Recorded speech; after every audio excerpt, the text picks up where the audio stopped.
What did you do as a performer during lockdown, during COVID, during that time? Uh, a lot of things I shouldn't have been doing, to be fair. No, yeah, lockdown was a.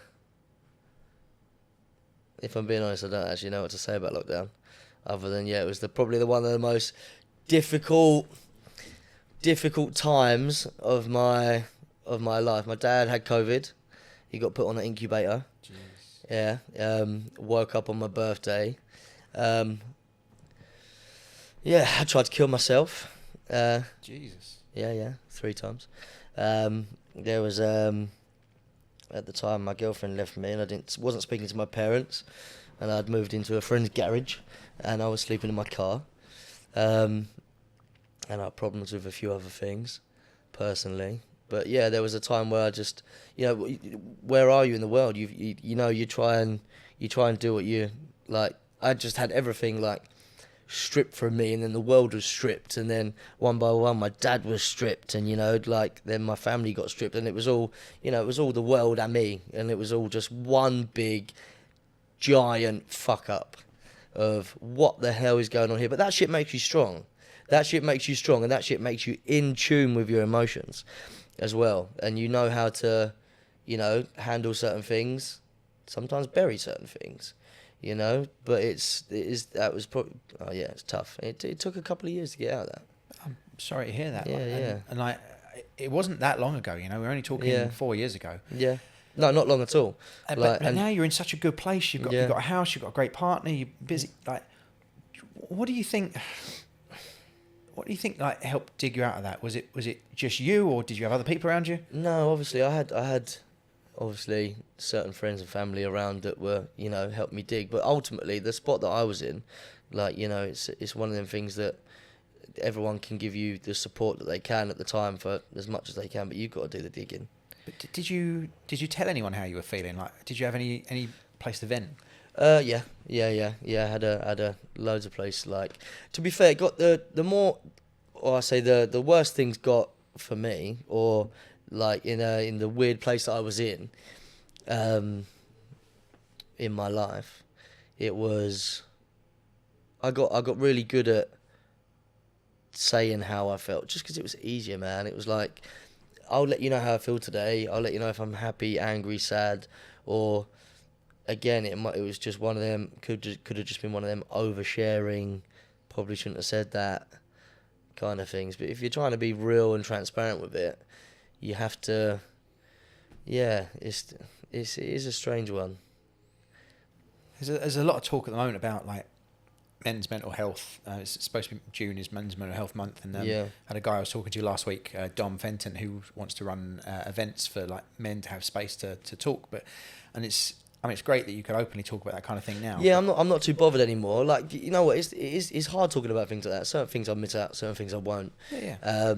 It's your story. Yeah, but there's I've lived a life. I've lived a life, and I have many crazy stories in the bank, and many things that have happened, and it's just with that, I'd say like. It's important for people to share. It's important for you to talk about it. When you're trying to hide who you are, like I can't sit here and be like nothing bad's ever happened to me. Do you know what I mean? Because that's not real life. When people go, oh, like you shouldn't have said that on here, or you shouldn't do this and that and other. It's just like it's people go through shit every day, and you don't know what's going on behind closed doors. You never know. I'll say that this happened to me a few years ago. It took me 2 years to get out of that. So that's 2 years I've been good. Like 2 years I've been good, like in my head mentally. Nah, probably less. Probably a few months. Do you know what I mean? Like really physically, like feeling like you're on your shit in your head. But that's the thing. It can take you years. But just because you're in and out of one thing doesn't mean you can be in and out of another. No. You can still have your shit on track while going through some other shit. Do you know what I mean? Yeah. And that's what I was doing. I was keeping my life on track and doing this while trying to just steadily. And that's I'd learnt to obviously be. What's it called? Not dependent on your support system, but you learn to take in what everyone says. Yeah. Because they're like they read from the outside room, but also you could like, so I suppose not to be too defensive and be more self-aware. Yeah, but it is hard when you've got a mountain of shit on you. It's really hard to take a step back and look at it. And you need those people outside saying, well, how about this? And you're working too hard, or you're not giving yourself enough time, or you're not going to the gym enough. You're not doing this. You're not eating well. You're not smiling. You don't watch TV. You don't go out for walks. Well, whatever it is, you're not doing anything you like doing. So as someone who's turned like their passion into work, it sounds like you're busy and you've got a lot on your plate. And yeah, I'm pretty mental at the minute, actually. I've got work all the way through till like next April. So that's great. Yeah. So what do you do to relax? I think we spoke about this. I think we spoke about this in the at the start of the pod. I just try and wind down and get ready for the recharge. Like, there's certain things that I like to do, but again, I'm scared of going on holiday. Yeah. Like, I could go on holiday tomorrow if I wanted, but there's fly again, little fucker. But it's one of them.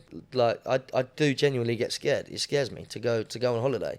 But to take a little bit of time off. Like, for us, we'll go for a spot of lunch after this, mate. That's perfect for me. A little hangout with the boys, like, just sets me up. And also, like, the way I've created my home and the way that I want to continue creating it, and my living space is that I don't. When I come home to rest for a day, and you go out, do your food shop, do your meal prep, so you can take it to work, and you've got to tidy up, and you've got to do all the adult things. When you haven't got much of a gap in between, you go to the gym. You're just doing what you're doing anyway. You just try and relax and unwind. At the minute, I'm watching Dexter. Love it. Love Dexter. Yeah. Like, love a good shout out Dexter, bro. He's like, yeah, he's a cool dude. So I've literally just restarted watching all that all over again, and I can, like, as you said, hyper focused on it. I'm just chilling, sitting there, watching a bit of Dexter. That's me chilling at the minute. A bit of Dexter, and I'll make myself a nice dinner. I'm a really good cook, so I'll make dinner for me and the woman.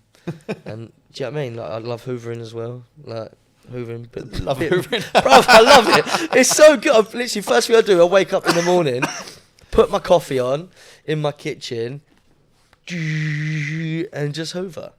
And then put some YouTube on and watch some bullshit fitness influencer or some fucking, I don't know, someone do a food eating challenge, or they're or crocodiles. They're like my three main go-tos are those kind of things. Crocodiles on the telly. People learn a lot about me now. Crocodiles on telly. You eat 50 grams of this, and I'm like, this is so boring, but it's so fun to watch. Do you know what I mean? Yeah. Or someone going, now I'm going to eat 30,000 calories and burn 30,000 calories in a day. That's the kind of stuff I like to watch. Nice. Yeah, nice. I suppose.